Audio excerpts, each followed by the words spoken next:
Hello friends, how are you? કેમ છો? મજામાં? સ્વાધ્યાય 11.2 ની રચના નંબર 2 તરફ મિત્રો આજે આગળ વધીએ. વર્તુળની રચના. 4 સેન્ટીમીટર ત્રિજ્યાવાળા વર્તુળને સમકેન્દ્રી બીજા 6 સેન્ટીમીટર ત્રિજ્યાવાળા વર્તુળ પરના બિંદુમાંથી પ્રથમ વર્તુળના સ્પર્શકની રચના કરો અને તેની લંબાઈ માપો. એઝ યુઝ્યુઅલ મિત્રો આપણે જે પ્રમાણે કાર્ય કરીએ છીએ તે જ પ્રમાણે કરીશું. સૌથી પહેલામાં પેલી કાચી આકૃતિનું મિત્રો નિર્માણ કરી લઈએ. 4 સેન્ટીમીટર ત્રિજ્યાવાળું વર્તુળ અને 6 સેન્ટીમીટર ત્રિજ્યાવાળું વર્તુળ, બંને વર્તુળો સમકેન્દ્રી વર્તુળો આપ્યા છે. તો સૌથી પહેલામાં પેલું કેન્દ્ર લઈ 4 સેન્ટીમીટર ત્રિજ્યાવાળું વર્તુળ અને 6 સેન્ટીમીટર ત્રિજ્યાવાળું વર્તુળ. આવા બે મિત્રો વર્તુળોની આપણે રચના કરવી પડશે. કેન્દ્ર પરથી એક રેખાખંડ દોરીશું જે બીજા વર્તુળને એટલે કે બહારના 6 સેન્ટીમીટર ત્રિજ્યા ધરાવતા વર્તુળને સ્પર્શે. એકને આપણે કેન્દ્ર O નામ આપી દઈએ, એકને કેન્દ્ર નામ આપણે B નામ આપી દઈએ. ત્યારબાદ આપણને એવું કહ્યું છે કે બહારના મોટા વર્તુળના બિંદુમાંથી નાના વર્તુળ પર સ્પર્શક દોરવાનું છે. તો એના માટે કરવું શું પડશે મિત્રો? જેમ પહેલી રચનામાં જોયું તેમ એક બીજા વર્તુળની રચના કરવી પડશે. તો એના માટે રેખાખંડ OB નું એક મધ્ય બિંદુ આપણે પસંદ કરવું પડશે. એના માટે આપણે લંબ દ્વિભાજક તૈયાર કરવું પડશે. એ લંબ દ્વિભાજક માટે આપણે મધ્ય બિંદુ M પસંદ કરી M ને કેન્દ્ર બનાવી O સુધીની અથવા તો P સુધીની ત્રિજ્યા લઈ મિત્રો એક વર્તુળની રચના કરવી પડશે. આ રીતે આ વર્તુળને જે જગ્યા પર સ્પર્શે ત્યાં આપણે શું દોરીએ છીએ મિત્રો? સ્પર્શકો દોરીએ છીએ. તો અહીંયાથી મિત્રો એક આપણે આપણા સ્પર્શકની રચના કરવી પડશે. જે જગ્યા પર છે ત્યાં જે નામ આપવું હોય A B જે નામ આપવું હોય તે તમે નામ આપી શકો છો. એક સ્પર્શક દોરશો તો પણ ચાલશે અને બીજો સ્પર્શક દોરશો તો પણ ચાલશે. આ રીતે મિત્રો તમારે સ્પર્શકની રચના તૈયાર કરવાની છે. એક કાચી આકૃતિ દ્વારા આપણે મિત્રો એની સમજૂતી લઈ લીધી.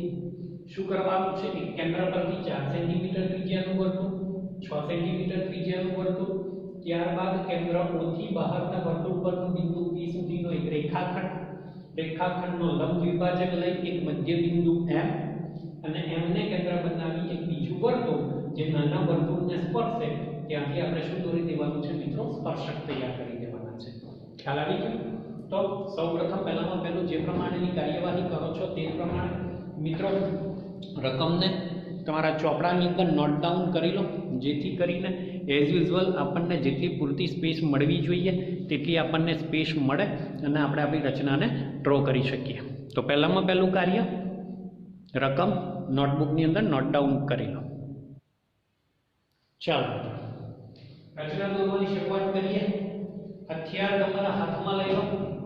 સૌથી પહેલું એક કેન્દ્ર પસંદ કરી લો, જેથી કરીને તમે તમારા કેન્દ્ર ઉપરથી એક વર્તુળની રચના કરી શકો. હવે તમારે બે વર્તુળ દોરવાના છે. એક વર્તુળ 6 સેન્ટીમીટર ત્રિજ્યાવાળું અને બીજું વર્તુળ 4 સેન્ટીમીટર ત્રિજ્યાવાળું.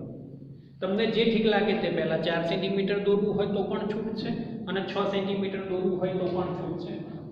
હું અહીંયા અત્યારે સૌથી પહેલું 6 સેન્ટીમીટર ત્રિજ્યા ધરાવતું એક વર્તુળ તૈયાર કરું છું, જેમાં તમારી પરિકરની અણી 0 ઉપર અને પેન્સિલની અણી કેટલા સેન્ટીમીટર પર લઈ જવાની છે મિત્રો? 6 સેન્ટીમીટર પર લઈ જવાની છે. માઇન્ડ જ રાખો. કેટલા સેન્ટીમીટર ત્રિજ્યા? 6 સેન્ટીમીટર ત્રિજ્યા લઈ અને એક વર્તુળ રચવાનું છે. ચાલો સૌથી પહેલું 6 સેન્ટીમીટર ત્રિજ્યા ધરાવતા મિત્રો એક વર્તુળની આપણે રચના કરીએ. ત્રિજ્યા કેટલી છે મિત્રો? આપણી આ 6 સેન્ટીમીટર છે. ક્લિયર?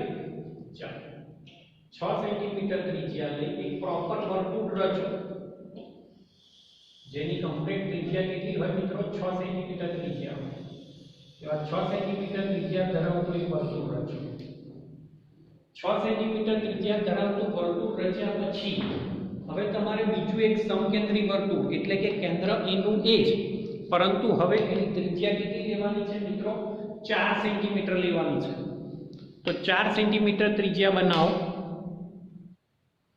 4 સેન્ટીમીટરનું માપ લીધા બાદ પેન્સિલના પરિકરની અણી 0 પર અને પેન્સિલની અણી કેટલા સેન્ટીમીટર ઉપર? 4 સેન્ટીમીટર આવે તે પ્રમાણે એક્ઝેક્ટ માપ લઈ અને ફરી વખત આપણું જે O કેન્દ્ર છે, O કેન્દ્રને કેન્દ્ર બનાવી અને એક 4 સેન્ટીમીટર ત્રિજ્યા ધરાવતું મિત્રો એક બીજું વર્તુળ રચો.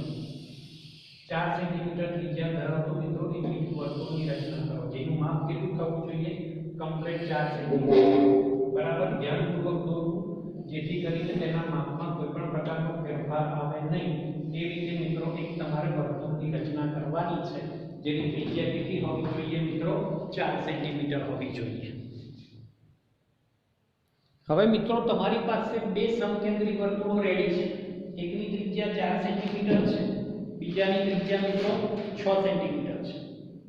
હવે તમને રકમમાં એવું કહી દેવામાં આવ્યું છે કે બહારના એટલે કે 6 સેન્ટીમીટર ત્રિજ્યા ધરાવતા વર્તુળના કોઈ એક બિંદુ પરથી અંદરના એટલે કે 4 સેન્ટીમીટર ત્રિજ્યા ધરાવતા વર્તુળ ઉપર તમારે સ્પર્શક દોરવાનું છે. તો એના માટે સૌથી પહેલામાં પહેલું આપણું જે બિંદુ મધ્ય બિંદુ એટલે કે વર્તુળનું કેન્દ્ર O છે, ત્યાંથી એક રેખાખંડ દોરીશું બહારના વર્તુળ સુધીનું. અને બહારના વર્તુળને જે બિંદુમાં મિત્રો છેદે ત્યાં આપણે કયું નામ આપીશું મિત્રો? P નામ આપીશું. એક રેખાખંડ OP રચો. કયો રેખાખંડ રચો?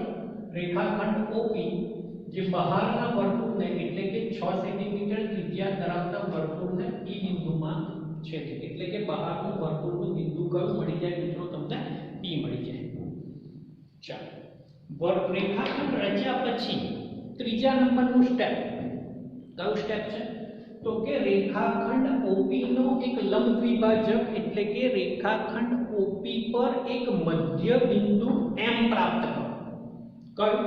મધ્ય બિંદુ M પ્રાપ્ત કરો. હવે મધ્ય બિંદુ M પ્રાપ્ત કરવા માટે તમારે કરવું શું પડશે? આશરે અડધા કરતા વધારે ત્રિજ્યા, આશરે અડધા કરતા વધારે ત્રિજ્યા લઈ એક ચાપ ઉપરની તરફ, એક ચાપ નીચેની તરફ. પહેલા O ને કેન્દ્ર બનાવી એક ચાપ ઉપરની તરફ, એક ચાપ નીચેની તરફ. ત્યારબાદ P ને કેન્દ્ર બનાવી એક ચાપ ઉપરની તરફ અને પેલા ચાપને છેદે તે જ રીતે એક ચાપ નીચે તરફ. આ રીતે મિત્રો તમારે ચાપ તૈયાર કરવાના છે. આને શું કહ્યું કહેવાય? રેખાખંડ OP નો દ્વિભાજક તૈયાર કર્યો કહેવાય. શું કહેવાશે? રેખાખંડ OP નો દ્વિભાજક. અને આમ કરવાથી મિત્રો આપણને રેખાખંડ OP નું એક મધ્ય બિંદુ પ્રાપ્ત થશે. શું પ્રાપ્ત થશે? એક મધ્ય બિંદુ પ્રાપ્ત થશે. ચાલો, મધ્ય બિંદુ પ્રાપ્ત કરવા માટે રેખાખંડને જોડતો એક ભાગ દોરી દઈશું. આખો ભાગ નહીં દોરો તો પણ ચાલશે મિત્રો, ફક્ત ને ફક્ત તૂટક રેખા લઈને. કારણ કે આપણે તો જરૂરિયાત છે માત્ર ને માત્ર કોની? મધ્ય બિંદુ. કોની જરૂરિયાત છે? મધ્ય બિંદુ. જે રેખાખંડ OP ને M બિંદુમાં છે. કયા બિંદુમાં છે? તે M બિંદુમાં. એટલે કે OP ના લંબ દ્વિભાજકની ક્રિયા દ્વારા આપણે OP નું મધ્ય બિંદુ M પ્રાપ્ત કરીએ છીએ. હવે મધ્ય બિંદુ M પ્રાપ્ત કરી લીધા બાદ તમારે OM અથવા તો MP જેટલી ત્રિજ્યા લેવાની છે. કેન્દ્ર M ને બનાવવાનું છે. O સુધીની અથવા તો P સુધીની મિત્રો તમારે ત્રિજ્યા લેવાની છે. P સુધીની ત્રિજ્યા લો અથવા તો O સુધીની ત્રિજ્યા લો, બંને બોથ આર ઇક્વલ, સેમ જ છે. M ને કેન્દ્ર બનાવી E સુધીની ત્રિજ્યા અથવા તો O સુધીની ત્રિજ્યા લે અને મિત્રો એક વર્તુળની રચના કરો. કોઈ પણ પ્રકારનો જ્યારે મિત્રો સ્પર્શક દોરવો હોય ત્યારે આપણે બીજા એક વર્તુળનો સહારો લઈએ છીએ. આ રીતે મિત્રો M ને કેન્દ્ર બનાવી એક વર્તુળ રચો. હવે આપણને એવું કહી દેવામાં આવ્યું છે કે આપણે અંદરના વર્તુળ પરનો સ્પર્શક દોરવાનો છે, બહારના વર્તુળનું બિંદુ અને અંદરના વર્તુળનો સ્પર્શક. આ બંને જે જગ્યા પર સ્પર્શે છે ત્યાં અનુક્રમે ઉપર A નામ આપી દો અને નીચે કયું નામ આપી દો મિત્રો? B નામ આપી દો. હવે આનાથી શું થશે? જે બહારનું બિંદુ P છે ત્યાંથી આપણે અંદરના એટલે કે 4 સેન્ટીમીટર ત્રિજ્યા ધરાવતા વર્તુળ ઉપર શું કરીશું? સ્પર્શક દોરી શકીશું. કેવી રીતે દોરાશે સ્પર્શક? PA અને BB ને તમારે શું કરી દેવાના છે? જોડી દેવાના છે. એટલે તમને માંગ્યા મુજબના સ્પર્શકો મળી જશે. એકલો PA જોડી દેશો તો પણ ચાલશે અને PA અને PB મિત્રો બંને જોડી દો. આ બન્યો તમારો સ્પર્શક. બહારના વર્તુળ પરનું બિંદુ અને અંદરના વર્તુળ પરનો સ્પર્શક. ખ્યાલ આવી ગયો મિત્રો? PA અને PB ને તમારે જોડી દેવાના છે. વર્તુળ હોય કે ત્રિકોણ હોય, જેટલી ચોકસાઈ એટલી જ મિત્રો તમારી રચના પર કરી શકશે. ક્લિયર? અને ત્યારબાદ આપણે શું કરીએ છીએ, OA અને OB ને પણ મિત્રો જોડી દઈએ છીએ, જેથી આપણે માપ લેવામાં આપણું ખરેખર જે વાસ્તવિક માપ આવ્યું છે તે અને ભૌમિતિક રચના આપણે જે જાણીએ છીએ તેના આધારે માપની ગણતરી કરવામાં પણ મિત્રો આપણને શું રહે છે, સરળતા રહે છે. ક્લિયર? તો જે પ્રમાણેની મિત્રો આપણને માપ આપેલું હતું તેને અનુસંધાનમાં મિત્રો આપણે બે સ્પર્શકો તૈયાર કર્યા. હવે રચનામાં એવું પણ તમને કહી દેવામાં આવ્યું છે, રચનામાં તમને એવું પણ કહી દેવામાં આવ્યું છે કે તમે જે બે સ્પર્શક દોર્યા છે તે સ્પર્શકનું માપ પણ શોધો.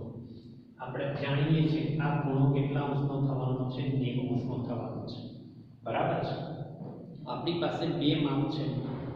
એક માપ આપી દીધું છે નાના વર્તુળનો ત્રિજ્યા. તો નાના વર્તુળની ત્રિજ્યા એટલે OA થશે.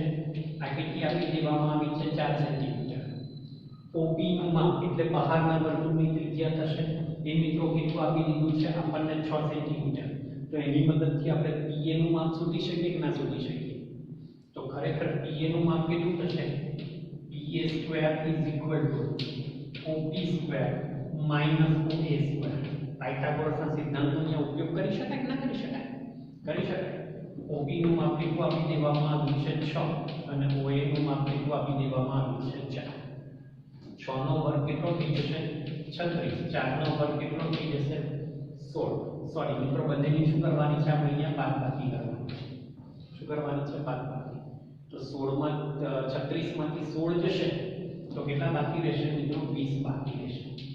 PA square is equal two, therefore PA is equal two કેટલા થશે, PA square is equal two 5 ચોક 20 થશે. 4 નું વર્ગમૂળ કેટલું થઈ જશે, 2, અને 5 નું વર્ગમૂળ નહીં નીકળે તો PA ઇઝ ઇક્વલ ટુ 2 વર્ગમૂળમાં 5. આવો શબ્દ લખી શકાય. હવે જો તમે વર્ગમૂળ 5 નું મૂલ્ય જાણતા હો તો મિત્રો તમે લખી શકો છો, વર્ગમૂળ 5 નું મૂલ્ય કેટલું આવે છે, 2.23 આવે છે. કેટલું આવે છે, 2.23. અને આ બંનેનો ગુણાકાર કરશો એટલે 4.46, જે લગભગ 4.46 એટલે આશરે મૂલ્ય લખવું હોય તો 4.5 લખી શકીએ. ત્રીજો આંકડો 5 કે 5 કરતા મોટો હોય તો આગળના અંકમાં 1 ઉમેરી દેવો પડે. એટલે ખરેખર જો તમે સ્કેલ માપની મદદથી PA નું મિત્રો માપ માપવા જશો તો એનું માપ તમને કેટલું મળવું જોઈએ, 4.5 મળવું જોઈએ. તો સમજી લેવાનું કે તમારી રચના પ્રોપર છે, અન્યથા તમારા માપમાં કંઈક પ્રોબ્લેમ છે.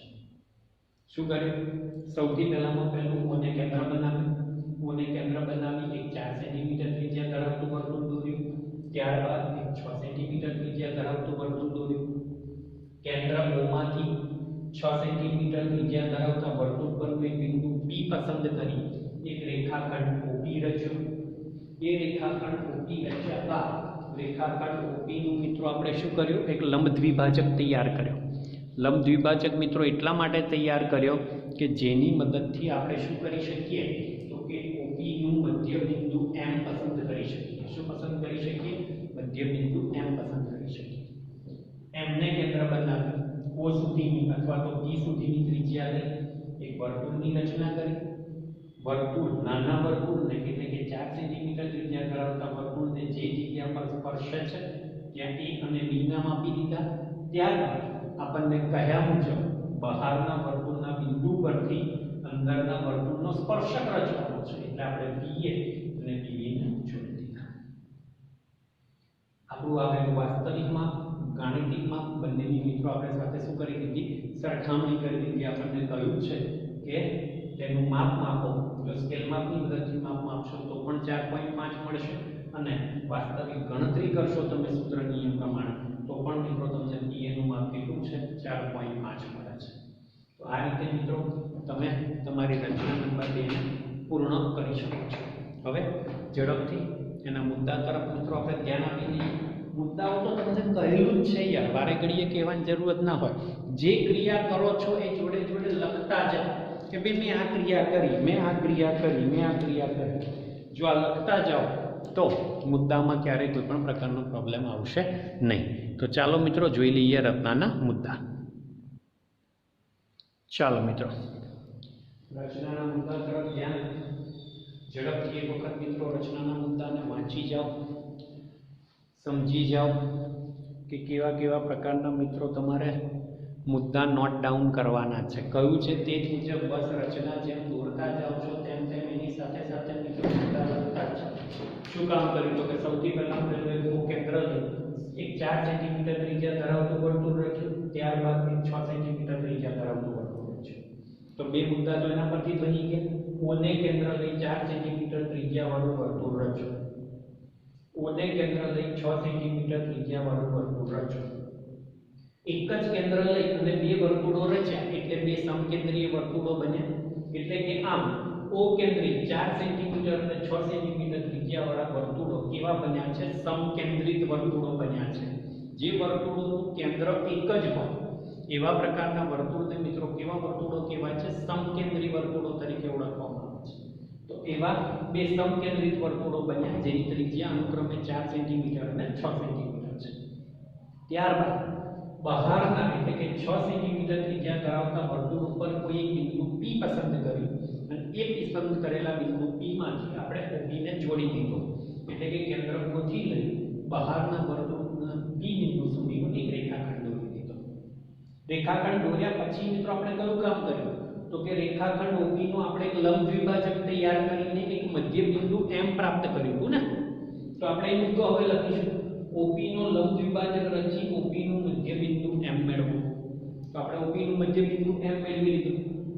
ત્યારબાદ આપણે શું કર્યું તો કે M ને કેન્દ્ર બનાવી O સુધીની અથવા તો P સુધીની આપણે ત્રિજ્યા લીધી.